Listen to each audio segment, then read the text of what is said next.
Hello everyone, my name is Ratnesh और आप सभी का स्वागत है आपके फेवरेट यूट्यूब चैनल चेतन भारत लर्निंग में। बच्चों, आज की क्लास शुरू करने से पहले फिर से मैं आपको बताऊंगा कि आज हम यहाँ पर कौन सा टॉपिक कवर करने जा रहे हैं। आज एक बहुत इंपॉर्टेंट टॉपिक कौन सा वीडियो कवर करने जा रहे हैं जिसका नाम है कंजंक्शन। तो ये कॉन्सेप्ट वीडियो है। आप हमेशा बोलते हैं बच्चों कि सर जब भी हम कॉन्सेप्ट वीडियो शुरू करें तो ज़रूर बताएं कि इसके कितने पार्ट्स में हम कवर करेंगे, क्या क्या चीज़ें कवर करेंगे।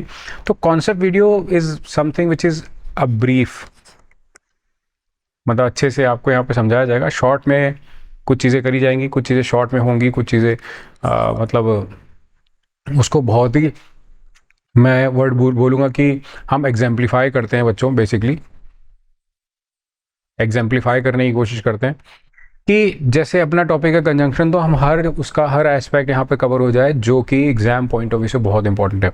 अच्छा, एक दूसरी बड़ी इंपॉर्टेंट चीज़ है कि बच्चे बोलते हैं कि जैसे हम जैसा जो बेसिक रूल्स पढ़ते हैं, मान लो बेसिक्स पढ़ते हैं, तो वो बेसिक्स क्या हमें डायरेक्टली एग्जाम में पूछी जाती है?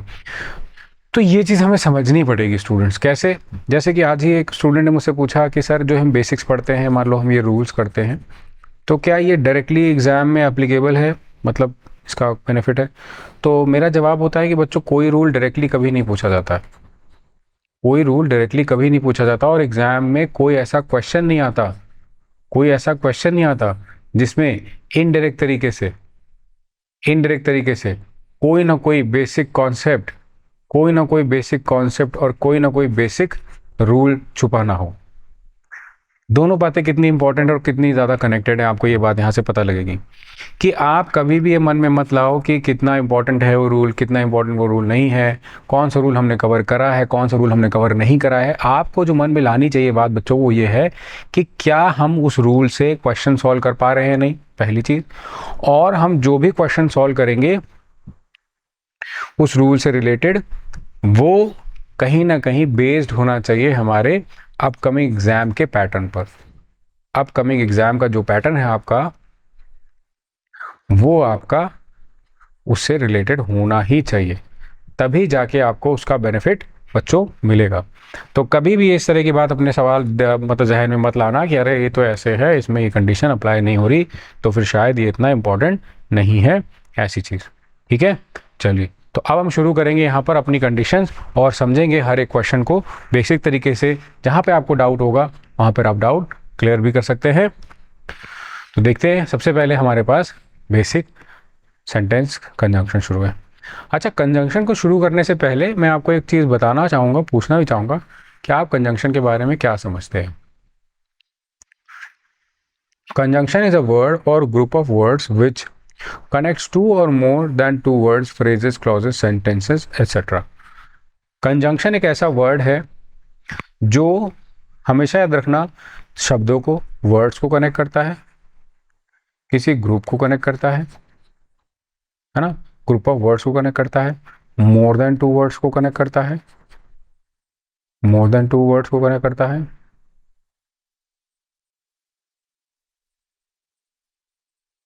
मोर देन टू वर्ड्स को कनेक्ट करता है। उसके अलावा बच्चों ये फ्रेजेस को कनेक्ट करता है, उसके अलावा ये क्लॉजेस को कनेक्ट करता है। तो आपको यहाँ पर एक चीज़ समझ में आ रही होगी थोड़ी थोड़ी कि सर ये तो फिर सारी चीज़ों को कनेक्ट कर रहा है। आप बोलो फ्रेजेस को भी कनेक्ट कर रहा है, क्लॉजेस को भी कनेक्ट कर रहा है, मोर देन टू वर्ड्स को भी कनेक्ट कर रहा है, ग्रुप्स को, वर्ड्स को, सिंगल वर्ड को, हर चीज़ को। तो कंजंक्शन का बेसिकली क्या काम है? कंजंक्शन का काम है कनेक्टर के जैसे काम करना सेंटेंस में। कंजंक्शन क्या काम करता है बच्चों? एज अ कनेक्टर काम करता है जो दो सेंटेंसेस को कनेक्ट करता है। हमने जो प्रीवियस टॉपिक्स पढ़े हैं उसमें काफ़ी चीज़ें सीखी हैं कि बेसिकली कौन सा वर्ड कैसे काम करता है, बट यहाँ पर हमने ये सीखा है कि कंजंक्शन क्या काम करता है और कंजंक्शन का क्या बेसिक रूल है। ठीक है, अब आगे यहाँ पर आपको और भी चीज़ें जानने को मिलेंगी बच्चों, कि जैसे Ram words and Shyam words will come. जैसे राम एंड श्याम वर्ड्स नहीं है, तो ये जो वर्ड लिखा है वर्ड, तो इसका मतलब है कि ये राम एक वर्ड है, श्याम एक वर्ड है। तो यहाँ पर आप बोल सकते हैं कि सर अच्छा, जो आपने शुरू में बोला था ग्रुप ऑफ वर्ड्स या मोर देन टू वर्ड्स को कनेक्ट करता है, ये शायद उसी का एग्जाम्पल होगा। तो उसका जवाब है यस, ये दो शब्दों को कनेक्ट कर रहा है यहाँ पर, जो कि आप इस सेंटेंस के माध्यम से देख सकते हैं। ठीक है, यहाँ तक क्लियर है? आगे बात करेंगे कि people's ignorance and population explosion are two interrelated problems. अब यहाँ पर क्या कनेक्ट हो रहा है? तो यहाँ पर अगर मैं आपको बताने की कोशिश करूँ कि जो पीपल्स इग्नोरेंस है और पॉपुलेशन एक्सप्लोजन है, तो ये दो फ्रेजेस हैं बच्चों, एक ये और एक ये दो फ्रेजेस हैं जो इंटर रिलेटेड प्रॉब्लम्स हैं वो शो कर रहा है और उनको वही कनेक्ट कर रहा है। ठीक है, आगे सेंटेंस में लिखा है she said that she would come. इस सेंटेंस में सेड दैट के बाद शी वुड कम लिखा है, जो कि आप नोटिस कर पा रहे होंगे कि ये एक अनदर क्लॉज है और टाइम क्लॉज की पहचान होती है कुछ शब्दों से, वो मैं आपको यहाँ पर बताऊंगा। सबसे पहले आपको बताया जाएगा कि जैसे कुछ वर्ड्स होते हैं टाइम क्लॉज को जो पहचान बनाते हैं, जैसे व्हेन, व्हेनेवर, इफ होता है, एज इफ होता है, वाइल होता है, टिल होता है, अनटिल होता है, अनलेस होता है। उसके बाद आपका आता है एज सून एज, उसके बाद आता है नो सूनर देन। ये जो मैं बता रहा हूँ बड़े इंपॉर्टेंट है, इसको ध्यान से सुनो बच्चों, है ना, नोट भी करना है, समझना भी है, काफ़ी चीज़ें हैं। No sooner than, no sooner than के बाद आता है बड़ा, ये एक बड़ा इंपॉर्टेंट है नो सूनर देन के बाद, कि आप जैसे आपने सुना होगा एज सुन एज लिखवा दिया, अनटिल लिखवा दिया, व्हेन व्हेनेवर लिखवा दिया, इफ एज इफ लिखवा दिया, वाइल, है ना, लिख लिया, नो सूनर देन लिख लिया, आफ्टर बिफोर।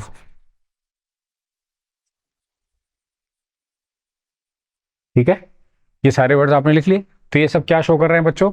ये सब शो कर रहे हैं आपको टाइम क्लॉज की कंडीशन। अगर ये सारे शब्द टाइम क्लॉज की कंडीशन को शो करते हैं सर, तो फिर इसका यहाँ से लेना देना कुछ है क्या? आपको यहाँ पर एक पॉइंट नोट करना पड़ेगा। मैं आपको पॉइंट अलग से कलर से लिखवा देता हूँ, ब्लू कलर ले लेते हैं। इसमें टाइम क्लॉज की जब बात होती है बच्चों, तो ये शो करते हैं कि इनके साथ आप कोई मोडाइल यूज़ ना करें, इसमें मोडाइल यूज़ ना करें। तो अगर सर मोडाइल यूज़ नहीं करेंगे तो सेंटेंस बनेगा कैसे, वो मैं आपको अलग बता दूंगा। व्हेन शी विल कम, ये सेंटेंस अगर आपके सामने लिखा जाएगा बच्चों, तो इसको आपको बोलना है ये गलत सेंटेंस है। क्यों गलत है मैं आपको बताऊंगा अभी, एक मिनट देखते चलो। अब जैसे आपको यहाँ बताया जा रहा है कि शी विल कम गलत सेंटेंस है, तो आपको इसको समझना भी चाहिए कि क्यों गलत है ना। जैसे यहाँ पे आपको बोला कि ये गलत है फॉर एग्जाम्पल,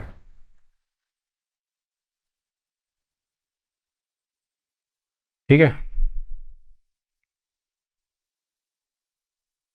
तो अब इसमें प्रॉब्लम क्या है, देखो मैं आपको इसके लिए रेड पेन यूज कर देता हूँ। इसमें विल गलत है, विल की प्लेस पर आएगा जो वर्ब लिखी है ऑलरेडी उसी की फर्स्ट फॉर्म का सिंगुलर वर्जन, एस। मतलब क्या हो जाएगा बच्चों, व्हेन शी कम्स। ठीक है, व्हेन शी कम्स इसका राइट आंसर माना जाना चाहिए, इसके अकॉर्डिंग ही सेंटेंस फ्रेम होगा। अच्छा, अब आपके मन में जो डाउट है उसका जवाब, सर आपने शुरू में बोला कंजंक्शन दो शब्दों को जोड़ता है, एक शब्द तो यहाँ से हमें मिल गया राम और एक यहाँ से मिल गया शाम।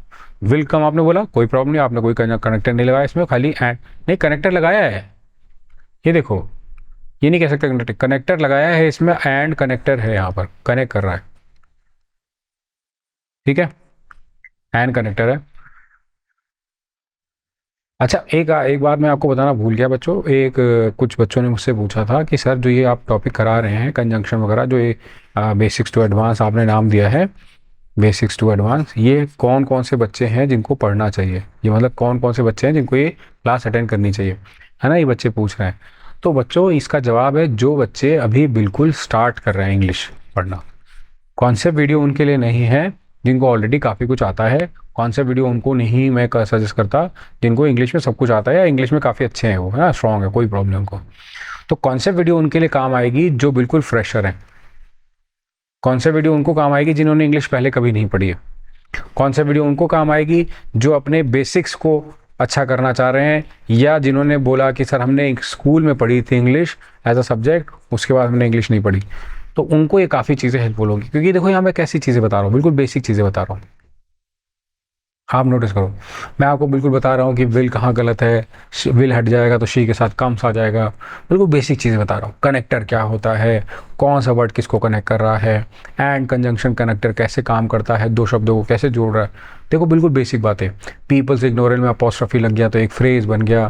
फ्रेज भी दो अलग अलग फ्रेज जुड़ सकते हैं कंजंक्शन के साथ। इस तरह के सेंटेंस आपको बताए जा रहे हैं। She said that she would come. अब इस सेंटेंस में भी अगर आप नोटिस करोगे तो ये बोल रहा है कि उसने कहा, दैट कंजंक्शन लगाया, और कंजंक्शन के साथ आपने दो क्लॉज, एक तो शी वुड कम और शी सेड। तो आप बोलोगे अच्छा, ये बेसिक चीज़ें कर रहे हैं हम यहाँ पर सेंटेंस में, और यही हमारे लिए बहुत इंपॉर्टेंट है। अब मैं आपको यहाँ पर थोड़ा सा एक्सप्लेनेशन दूंगा। एक्सप्लेनेशन के साथ हम आगे बढ़ेंगे रेड पेन से। In sentence one, and connects two word Ram and Shyam. In sentence 2, and connects to phrases people's ignorance and population's explosion. In the sentence 3, that connects two sentences, she said she would come, hence and as well as, and that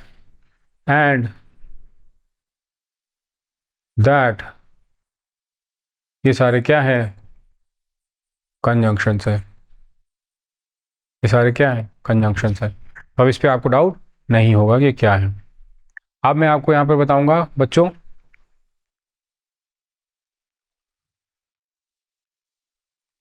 coordinating conjunction होता है, coordinating conjunction होता है बच्चों, एक होता है subordinating conjunction.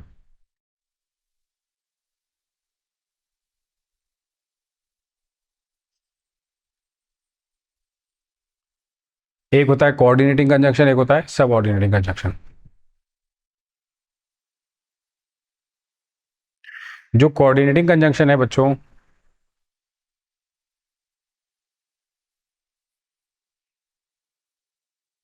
उसका मतलब दिखा देता हूं पहले।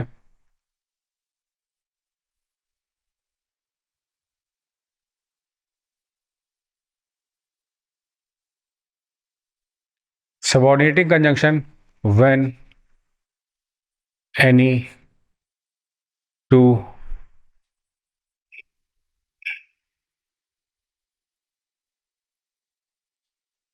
Independent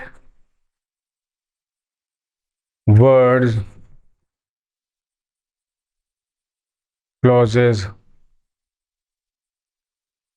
sentences, when any two independent words, clauses, sentences or words are connected. When any two independent words, clauses, sentences or phrasal words are connected are known as subordinate conjunction. और इसमें लिखेंगे when any two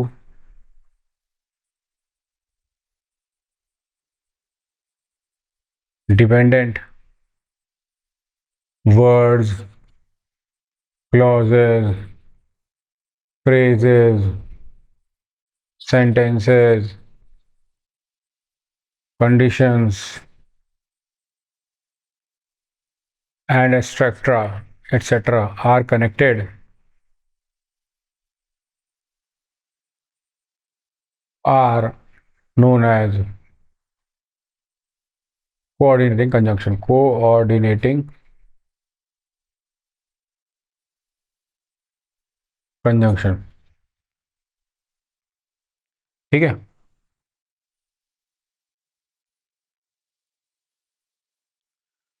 अब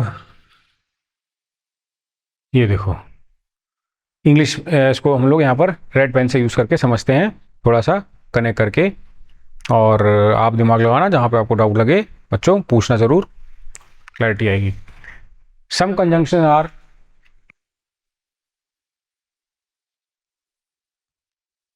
some conjunctions are common conjunctions are, इसमें हम लोग red pen के बजाय कोई दूसरा पेन ले सकते हैं, शायद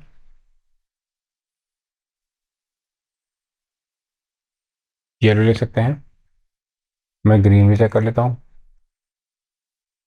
ग्रीन भी हल्का है, और कोई लाइट कलर लेंगे तो शायद ज़्यादा चलेगा, ये ज़्यादा चल रहा है। तो some common conjunctions are therefore, otherwise, or else, therefore, consequently, neither, nor, so that। तो आपको याद रखना पड़ेगा कौन कौन से हैं ये। इसमें बहुत important as well as, so, hence, either, nor, both, and, too, as, so, as, but, as, so, as, other, whether, और, एज सून एज, और, नॉर, और, not only but also, where, whenever, wherever, no sooner than, scarcely, when, hardly, when, before, unless, until, unless, because, less, should। कितने सारे इसमें correlative conjunction, इनका नाम है बच्चों को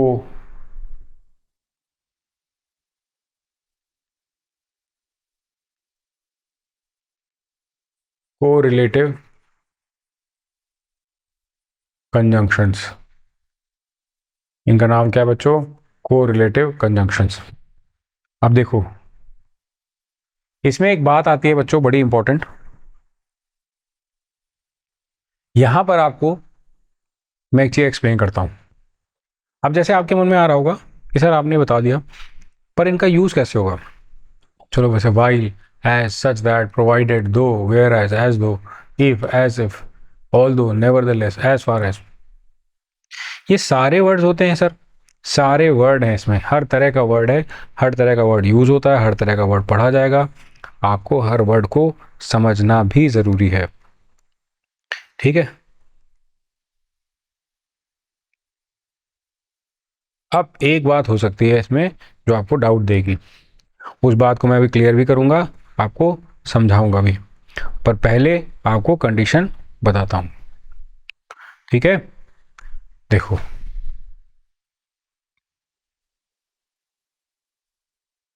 जैसे मान लो आपके मन में डाउट आ रहा है कि ये सारे जो वर्ड्स हैं सर ये कैसे यूज होंगे, इनकी क्या कंडीशन है, तो आपको मैं पहले आगे ले चलता हूँ, बाद में कोरिलेटिव कंजंक्शन पे क्वेश्चन करा दूंगा, वो बहुत सारे हैं मेरे पास कंडीशन से, आपको बताऊंगा। देखो बच्चों, कोऑर्डिनेटिंग कंजंक्शन और सबऑर्डिनेटिंग कंजंक्शन ये दो टाइप्स हैं, जो हमने भी पढ़े वो कोऑर्डिनेटिंग कंजंक्शन के अंदर आता है, सबऑर्डिनेटिंग कंजंक्शन में क्या आता है ये बताऊंगा आपको। पहले सबसे पहले आता है कि सर जो हम ये पढ़ रहे हैं, रीड द फॉलोइंग लिखा है, he read the notes and return it to me, he read the notes लिखा है, ही read the notes and returned it to me, he came to meet me but I was not at home। तो इस दोनों sentence में आप अगर notice करो, and और बट कंजंक्शन का यूज हुआ है सेंटेंस को कनेक्ट करने के लिए। अब क्वेश्चन यही है फिर से कि सर जैसे आपने बोला कि ये दो चीज़ें कनेक्ट कर रही हैं, दोनों कनेक्टर हैं, he read the notes and returned it to me, he came to meet me but I was not at home। तो इनमें कैसे सर हमें क्या मतलब कंफर्मेशन है, कैसे समझ आएगा? तो इसका रास्ता है, देखो, she worked hard yet she failed, मतलब आप दो और दो के साथ येट लगा सकते हो, दो और दो के साथ येट का प्रयोग करते हो, connect two sentences, each of them individually have a meaning, if these sentences are separated into different clauses, one will be principal clause and the other coordinate clause, if a coordinate clause is formed in a conjunction, conjunction is called coordinating conjunction। दोबारा बता देता हूँ, इसका meaning समझ लो, है ना। अगर आप नोटिस कर पा रहे होगे यहाँ पर बात चल रही है किस चीज़ की बच्चों, तो आप नोटिस करोगे कि लिखा हुआ है, if the sentences are separated into different clauses, one will be principal clause, other will be the coordinate clause, if coordinate clause is formed in a conjunction, the conjunction is called coordinating conjunction। एक इसमें आता है subject clause बच्चों, एक आता है जिसका नाम होता है सब्जेक्ट क्लॉज, सब्जेक्ट क्लॉज को ही प्रिंसिपल क्लॉज कहा जाता है, क्या कहा जाता है? प्रिंसिपल क्लॉज कहा जाता है, सब्जेक्ट को ही प्रिंसिपल क्लॉज कहा जाता है, ओके। जब सब्जेक्ट को ही प्रिंसिपल क्लॉज कहा जाता है तो उसके साथ कनेक्ट किया जाता है मेन क्लॉज के बाद कंडीशनल क्लॉज, क्या कनेक्ट करते हैं? Conditional clause. अब आपको यहाँ पे समझ आएगा कि कंडीशनल क्लॉज जो होता है बच्चों, उसी कंडीशनल क्लॉज की कंडीशन पर, मतलब कंडीशनल क्लॉज के साथ आप यूज करते हैं कोई भी टाइम, कोई भी, है ना, अदर क्लॉज, प्रिंसिपल क्लॉज के साथ दो भी कंडीशन आप यूज करना है, टाइम यूज करना है आपको, यूज कर सकते हैं। तो इस केस में उसको कहा जाता है कोऑर्डिनेटिंग कंजंक्शन, कोऑर्डिनेटिंग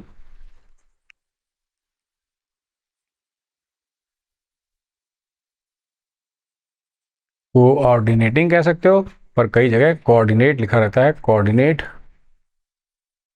वो स्पेलिंग सही नहीं है, उसकी सही स्पेलिंग है कोऑर्डिनेट, कोऑर्डिनेट, ठीक है, कोऑर्डिनेटिंग होता है, उसी से सही मीनिंग निकलेगा, वरना आपका गलत मीनिंग निकल सकता है। अब जैसे कि आपने यहाँ पे कंडीशन पढ़ी, तो आपको ये पता चल गया होगा कि इसमें क्या चीज़ अप्लाई हो रही है। जैसे देखो, एंड है, ऑल्सो है, मैं आपको इसका यूज कर लेता हूं।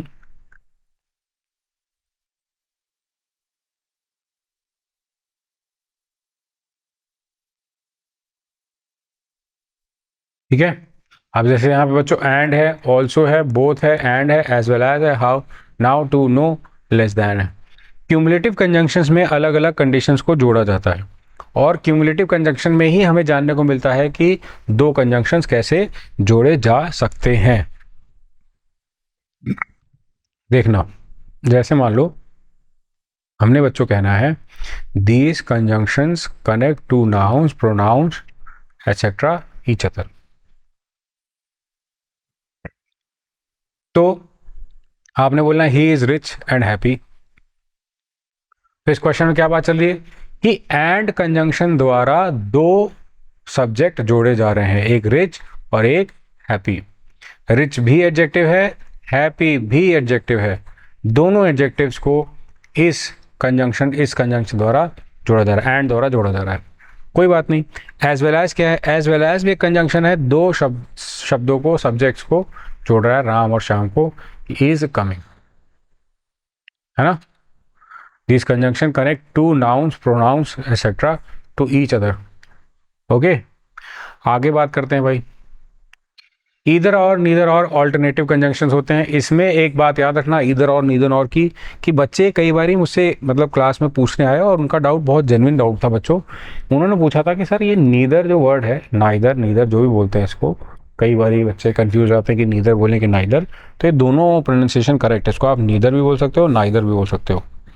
Neither one, neither this nor that, neither nor, either और, ईदर और, आइदर और, नाइदर, नीदर, जो बोलोगे दोनों ठीक है, मतलब दोनों का प्रोनाउंसिएशन करेक्ट है। उस प्रोनाउंसिएशन पे डाउट मत करना कि भाई कैसे हम लोग गलत कर रहे हैं। खाली कला नीदर बोलोगे बच्चों तो इसका मतलब हो जाएगा कि ये एक प्रोनाउन है। इसका मतलब अगर प्रोनाउन हो गया तो मीनिंग बदल गया। जैसे neither of them dash come today. एक बार ये क्वेश्चन एग्जाम में आया, अब मैं आपको दिखाता हूं कैसे। ऑप्शन में बच्चों आया हैज और हैव। अभी प्रोनाउन बताना है आपको, तो इसी क्वेश्चन से आपको पता लग जाएगा प्रोनाउन क्या है और क्यों उनका आंसर गलत आया था जब एग्जाम में क्वेश्चन पूछा गया था कि neither of them dash come today. उसमें से बच्चों ये सेंटेंस लिखा हुआ था कि neither of them dash come today. तो अब आपको मुझे बताना है कि नाइदर ऑफ देम में नाइदर शब्द का मतलब होता है दो में से एक, one out of two, one out of two. One out of two का मतलब होता है इन दोनों में से एक। नाइदर ऑफ देम, आंसर आएगा हैज कम टुडे। बच्चों ने मैक्सिमम जवाब दिया था neither of them have come today, और उसका जो आंसर था हैव कम टुडे का, उसका उन्होंने रीज़न भी दिया बाद में। मैंने पूछा था हालांकि कि बच्चों आप लोगों ने क्या लॉजिक लगाया, क्या सेंस लगाया। उन्होंने रीज़न दिया कि सर बस हमने ये पढ़ा हुआ है, ये देम लिखा है, तो सर देम को तो प्लूरल ट्रीट करते हैं, और प्लूरल के साथ सर आपने ही सिखाया था कि हैव आता है, इसलिए हमने हैव लगा दिया। मैंने बोला भाई तुम्हारी बात तो सही है, पर तुम कॉन्सेप्ट नहीं समझे, लॉजिक नहीं समझे। लॉजिक कहते हैं हाँ देम की बात ही नहीं चल रही है। जैसे ये दो हैं, है ना। एक ये बंदा है,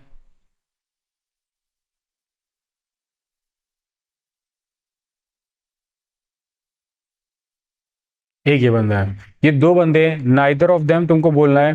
तो नाइदर ऑफ देम में मतलब ये भी नहीं आया, ये भी नहीं आया, ठीक है। दोनों में से कोई एक भी नहीं आया, ये वाला सेंस होता है और जिसकी वजह से सेंटेंस फ्रेम किया जाता है। ओके, चलो अब आगे। आगे लिखा है where we have to choose one out of the two given alternative we use alternative conjunctions. जब आपको दो में से एक चूज करना हो, दो में से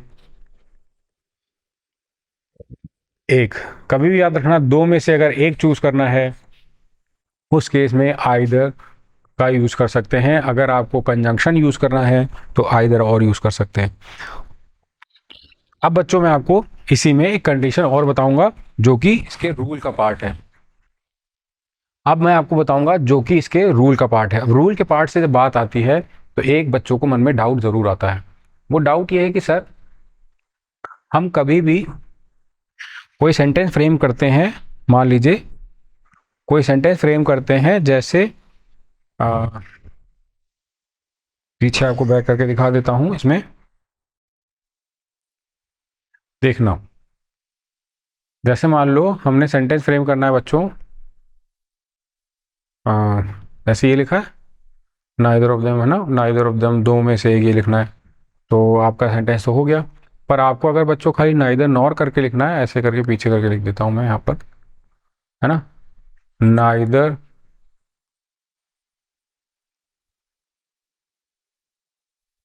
your friend nor his sisters dash come today.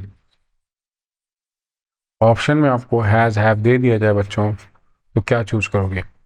सोच समझ के बताओ। पहले मुझे बताओ कि अगर क्वेश्चन में, आपके क्वेश्चन में अगर सेंटेंस आ गया कि neither of your friend nor his sisters has come या हैव कम, तो क्या जवाब दोगे? गैस करके बताओ, सोच समझ के। तो मेरे ख्याल में ज़्यादातर बच्चे बोलेंगे सर हैज़ आना चाहिए। कुछ बच्चे बोल भी रहे हैं कि हैव आना चाहिए। देखो, आपका डाउट हो सकता है सही, आपका डाउट अकॉर्डिंगली सही हो सकता है। कैसे? देखो, लेट मी टेल यू। जब आप नॉर और लगा देते हो सेंटेंस में, और ये नॉर, इसको कोऑर्डिनेटिंग कंजंक्शन बोल रहे हैं। नाइदर नॉर अकेला तो, आइदर और नाइदर अकेला तो प्रोनाउन है ना, वो तो पता चल गया था, पीछे वाले सेंटेंस में भी देखा था हमने, ठीक है। पर जब ये नॉर और लग गया तो इसमें रूल कहता है आफ्टर यूजिंग नॉर एंड और, आफ्टर यूजिंग नॉर और we use the verb according to the second subject, according to the second subject. इस बात का मतलब बहुत इंपॉर्टेंट है बच्चों। जब भी आइदर और नाइदर नॉर लिखोगे तो जो भी वर्ब लगानी होगी आपको, वो हमेशा सेकेंड वाले सब्जेक्ट के अकॉर्डिंग लगाई जाएगी, ना कि फर्स्ट वाले सब्जेक्ट के अकॉर्डिंग। आपको जो वर्ब लगानी है यहाँ पर, वो बाद में जो आपने यूज़ किया है उसके अकॉर्डिंग ही लगानी पड़ेगी। जैसे कि यहाँ पे बच्चों को डाउट लग रहा है, तो ये डाउट आपको मन से क्लियर करना ही पड़ेगा, वरना आपका क्वेश्चन गलत हो जाएगा अगर ये चीज़ नहीं क्लियर हुई तो। आगे देख लेते हैं कि एडवर्सेटिव कंजंक्शंस क्या होते हैं सर, और इनका क्या यूज़ है। बच्चों, एक्चुअली एडवर्सेटिव होते हैं जो कॉन्ट्राडिक्ट करते हैं अपने से पहले वाले पार्ट को। कॉन्ट्राडिक्शन समझते हो? कॉन्ट्राडिक्शन वाले कंजंक्शंस भी होते हैं और बहुत इंपॉर्टेंट होते हैं। सबसे बड़ी बात कि वो अपने से पहले वाले सेंटेंस को कॉन्ट्राडिक्ट करते हैं, तो आपको उसको भी चेक करना चाहिए और पता होना चाहिए। सबसे इंपॉर्टेंट है आपको पता होना चाहिए, है ना। जैसे कि यहाँ बात चल रही है, अब वर्ड कौन से होते हैं सर ऐसे? But, yet, still, only, however, nevertheless, while, whereas are used to connect such nouns, pronouns, sentences, etc. that denote that result is opposite to the action. Action से जो उसका result है वो opposite होता है, ये वो show करते हैं. ठीक है. He is rich but he is not happy. He is rich but he is not happy. He is industrious still he does not get good marks. तो आप देखो क्या यहाँ पर कॉन्ट्राडिक्शन हो रहा है. जो फॉर्मर और लैटर होता है इंग्लिश में, उसको बोलते हैं ये दोनों पार्ट को कॉन्ट्राडिक्ट करता है. कॉन्ट्राडिक्ट करता है कौन किसी पार्ट को कॉन्ट्राडिक्ट करता है? जो फॉर्मर में लिखा है और जो लैटर में लिखा है, एक दूसरे को वो कॉन्ट्राडिक्ट करते हुए यूज किए जाते हैं. तो जब आप यहाँ पर देखोगे कि लिखा है but yet still only however nevertheless while whereas are used to connect such nouns pronouns sentences etcetera that denote that the result is opposite to the action. Action का रिजल्ट ऑपोजिट है. उसने वो रिच तो है लेकिन खुश नहीं है. रिच तो है मतलब पैसे तो उसके बहुत हैं पर खुशी नहीं है. तो इसका मतलब क्या हुआ कि वो सेंटेंस बाद वाला पहले वाले को कॉन्ट्राडिक्ट कर रहा है. कॉन्ट्राडिक्ट का मतलब ये होता है बच्चों विरोधाभास. ठीक है, यहाँ तक ठीक है? All clear? Good to go. Is industrious. Industrious word का मतलब होता है लेबोरियस. लिख लेते हैं. लेबोरियस मतलब हार्ड वर्किंग.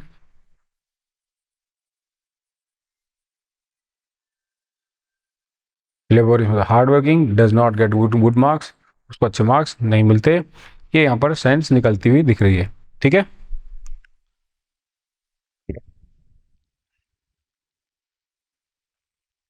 आगे आगे लिखा है relative conjunctions connect two actions in which one action is the result of the other action. I was ill so I could not come. अब आता है इलेटिव कंजंक्शन. इलेटिव कंजंक्शन का मतलब होता है कि जब कोई पहले वाले की बात को बताता है इस वजह से पहला मेरा पार्ट नहीं पूरा हो पाया, इस वजह से वो रह गया, है ना. जब ही तुमको कहना है कि वो इस वजह से रह गया, उसका रीज़न ये था, वहाँ पर तुमको ऐसा वर्ड यूज़ करना चाहिए.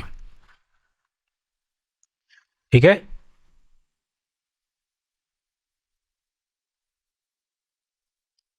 चलो ठीक है. तो अब देखते हैं क्या लिखा है. बेसिकली इस क्वेश्चन में बात चल रही है I was ill so I could not come. वो कह रही है कि वो बीमार थी इस वजह से वो आ नहीं सकी. उसका रीज़न है आगे वो दे रखा है ना. रीज़न ही तो दिया. सबऑर्डिनेटिंग कंजंक्शन बड़ा इंपॉर्टेंट है. सबऑर्डिनेटिंग कंजंक्शन आपको इसको समझना भी इंपॉर्टेंट है और इसका ध्यान रखना है कैसे क्वेश्चन में ये यूज़ हो रहा है. If you work hard you will succeed. Since I was busy I could not call you up. अगर तुम कठिन परिश्रम करोगे तो तुम्हें सफलता मिलेगी. और क्योंकि मैं बिजी था आई could not call you up. मैं तुमको कॉल नहीं कर पाया. ठीक है.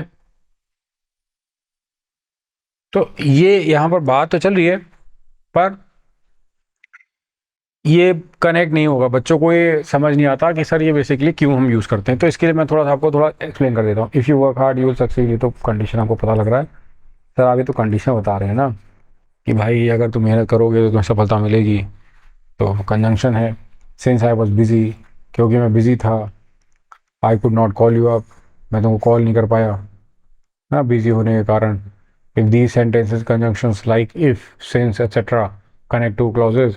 If sentences are divided into clauses, one will be the principal clause and the other will be subordinate clause. अब सर इसका मीनिंग बता दो एक बार क्या होता है ये. देखो मैं तुमको एक्सप्लेन कर देता हूँ एक बार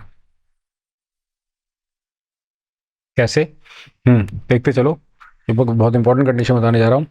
थोड़ा ध्यान से सुनना. ठीक है. कह रहा है if the sentences conjunctions like if sentence since etc connect two clauses. If sentences are divided into clause, one will be the principal clause and other will be the subordinate clause. Here the subordinate clause depends on the principal clause. मतलब बहुत simple है.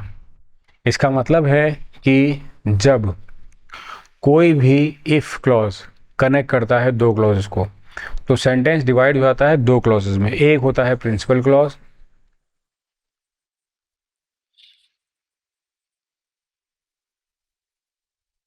और दूसरा अपना क्या कहलाता है, दूसरा कहलाता है subordinate clause.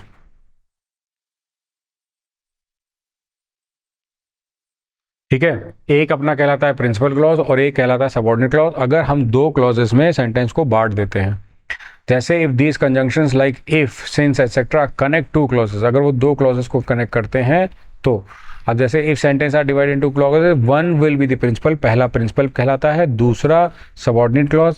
Subordinate clause depend करता है प्रिंसिपल क्लॉज पे। तो अब ये आपके लिए थोड़ा सा कॉम्प्लिकेटिंग बात हो गई यहाँ पर कि सर पहले आप प्रिंसिपल क्लॉज कह रहे हैं, फिर आप सबऑर्डिनेट क्लॉज लगा रहे हैं, बाद में आप ये भी कह रहे हैं सबऑर्डिनेट जो है वो प्रिंसिपल पर डिपेंडेंट है, तो पहले ये क्यों लिखा फिर ये क्यों, मतलब थोड़ा सा कन्फ्यूजन यहाँ पर बच्चों में बनता दिख रहा है। पर मैं आपको उस कन्फ्यूजन से दूर निकालूंगा भाई, मिनट में आपको एक्सप्लेन करूंगा, आपको आसान तरीके से बताऊंगा, समझ आ जाएगा। बेसिक है दो कंजंक्शंस को कैसे सेंटेंस को कंजंक्शन में जोड़ना है, और ये लिखा है since I was busy I could not call you. इसका मतलब है क्योंकि मैं बिजी था इसलिए मैं तुम्हें कॉल नहीं कर पाया। इफ़ यू वर्क हार्ड, आप देखो इसमें इफ़ सिंस जैसे सेंटेंसेस जो वर्ड यूज हो रहे हैं बच्चों, वो ये शो कर रहे हैं कि क्योंकि, यदि, ये वाले, तो इसलिए ऐसे सेंटेंसेस को आपको ऐसे ही एज इट इज यूज करना है। Conjunction which join subordinate clause is called subordinating conjunction. Here the conjunction is needed to make the sentence meaningful.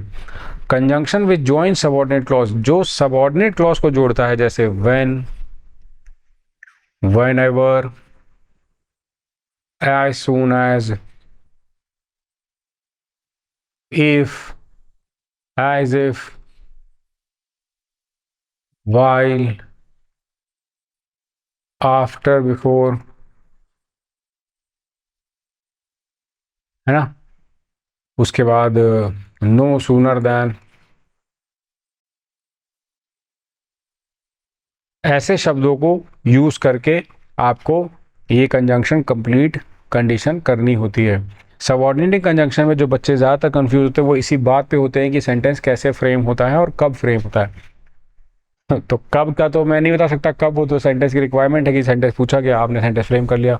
कैसे फ्रेम होता है ये ज़रूर बता सकता हूँ, क्योंकि time, when, whenever, till, until इसमें ऐड कर लो, till,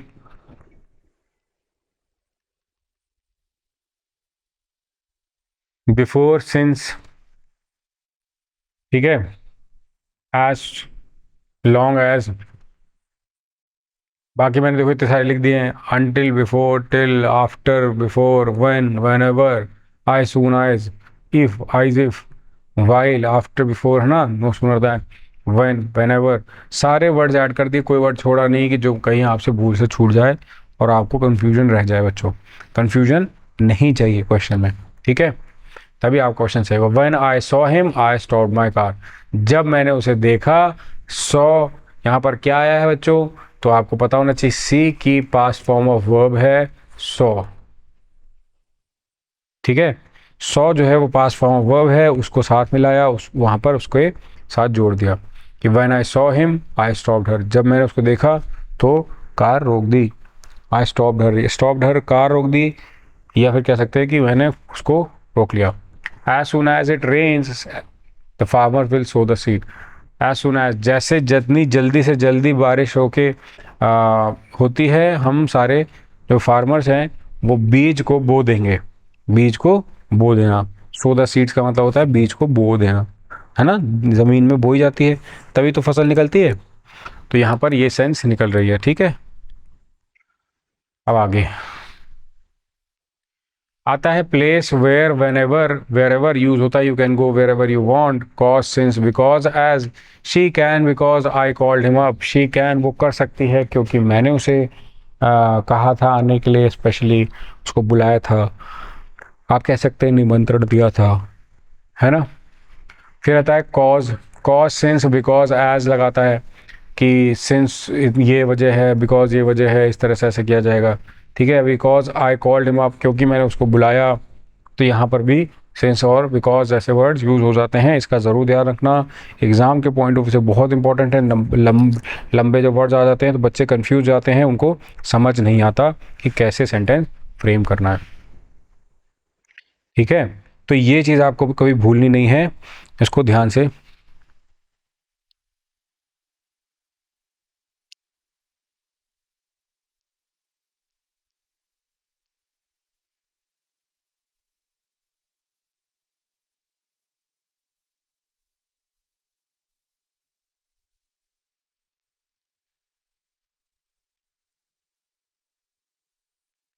as he is a miser no one likes him, क्योंकि वो कंजूस है इसलिए उसको कोई पसंद नहीं करता। तो यहाँ पर कंडीशन क्या है, क्योंकि वो कंजूस है इसलिए उसको कोई पसंद नहीं करता। पर्पस क्या है, that so that in order to, और लेस को यूज़ कर सकते हैं। We cat so that we may live. We ये कैट नहीं होगा यहाँ पर, ना थोड़ा सा गलत लिख दिया है, इसको ईट लिखना पड़ेगा बच्चों। We eat so that we may live, है ना। We eat so that we may live, run fast lest you should miss the train, है ना। तेज, अब देखो लेस्ट वर्ड का आपको मतलब ऐसे पता होना चाहिए जैसे बच्चों को पता रहता है, बट कई बार ये नहीं पता होता है या डाउट रहता है, तो मैं बच्चों को इन्फॉर्म कर देता हूँ अलग से कि बच्चों जो लेस्ट वर्ड है उसका मतलब होता है कहीं ऐसा ना हो कि, कहीं ऐसा ना हो कि, कहीं ऐसा ना हो कि। सर, पर लेस्ट वर्ड का मतलब समझ नहीं आया कि कहीं ऐसा ना हो कि, तो याद रखो कि लेस्ट वर्ड एक नेगेटिव वर्ड है।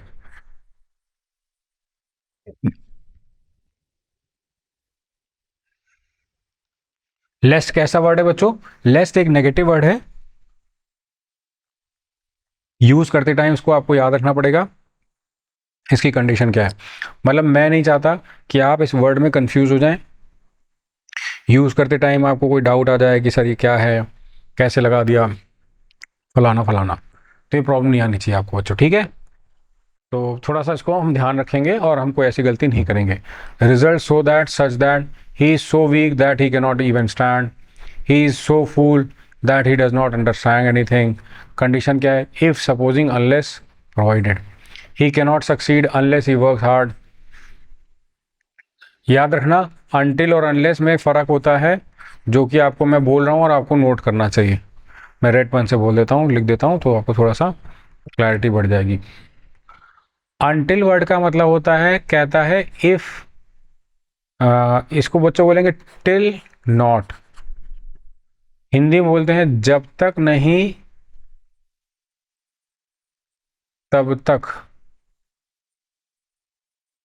जब तक नहीं तब तक। अनलेस होता है कंडीशन, इसका मतलब होता है इफ नॉट।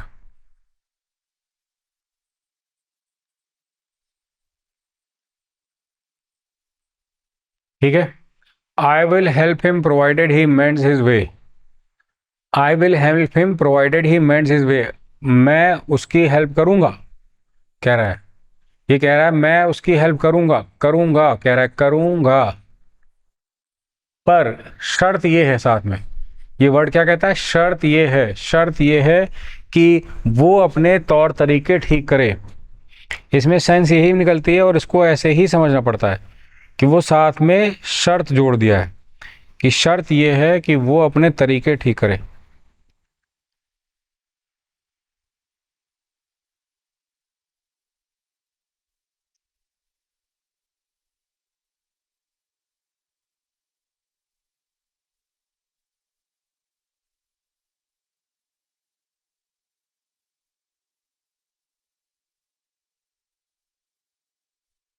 ठीक है, आई होप यहां तक समझ आ गया आपको, इसमें तो कोई डाउट नहीं है।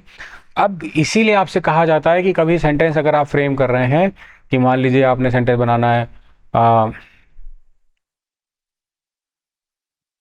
Turn off the fan until using it, तो आपके मन में सवाल का जवाब आना चाहिए कि सर आप बोल रहे हो turn off the fan until using it, इसकी बजाय आपको बोलना चाहिए turn off the fan unless using it. Sir क्यों, इफ नॉट का सेंस आया इसलिए भाई इस सेंटेंस में आप देखो, आप बताओ आपको क्या लग रहा है, turn off the fan until using it का क्या सेंस निकल रहा है आपके हिसाब से? तो आपका जवाब आएगा सर इसका मतलब निकल रहा है कि फैन बंद कर दो अगर यूज नहीं कर रहे हो। If not using it, if you are not using it, अगर तुम उसको यूज नहीं कर रहे हो तो बंद कर दो, है ना। मतलब इसमें ये चीज साफ निकल रही है कि अगर यूज नहीं कर रहे हो, ये चीज का सेंस आना जरूरी है। अगर यूज नहीं कर रहे हो, अगर कर रहे हो तो ठीक है, अगर नहीं कर रहे हो तो उसको बंद कर दो। ये वाली सेंस ही इस सेंटेंस को कंप्लीट बनाएगी।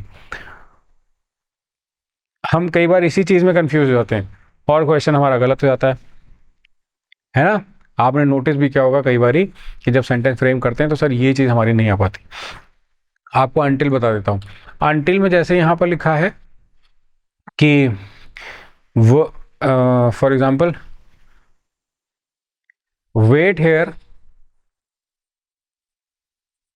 डैश आई रिटर्न, तो आपको कहना चाहिए सर इसमें आपने साफ साफ बोल दिया है कि यहां रुको। इस सेंटेंस के हिसाब से लग रहा है कि वेट हेयर, यहां रुको अंटिल आई रिटर्न। क्यों यहाँ पर क्यों कंडीशन नहीं आई, टाइम शो कर रहा है, क्या रीजन है आपको ऐसा लगा कि भाई ये टाइम की बात कर रहा है, कंडीशन की बात नहीं कर रहा है? तो इसका जवाब आएगा सर ये साफ साफ बोल रहा है यहाँ पर रुको तब तक जब तक मैं आ ना जाऊं, जब तक नहीं तब तक रुको, मैं जब तक आ, तब तक रुको जब तक मैं नहीं आ पाऊं, तब तक नहीं जब तक, या जब तक नहीं तब तक। ये तो चलो वैसे ही है, बी नहीं बताने के लिए मैंने बोल दिया जब तक नहीं तब तक। आपको वैसे समझना चाहिए कि अंटिल वर्ड का मतलब यहाँ पर टाइम शो करता है और टाइम के केस में ही ये कंडीशन यूज़ की जाएगी जो आपके सामने यहाँ पर लिखी हुई है। अब आपको अगर इससे रिलेटेड कोई डाउट है तो आप बिल्कुल भी बेझिझक कहते हैं कमेंट सेक्शन में जाके बच्चों अपना डाउट लिखें और उस डाउट को लिया जाएगा, आपको एक्सप्लेन किया जाएगा क्या रीज़न है, गलती क्या है, हमें कैसे सेंटेंस को मेंट करना है, करेक्ट करना है, वो सारा आपको क्लियर हो जाएगा।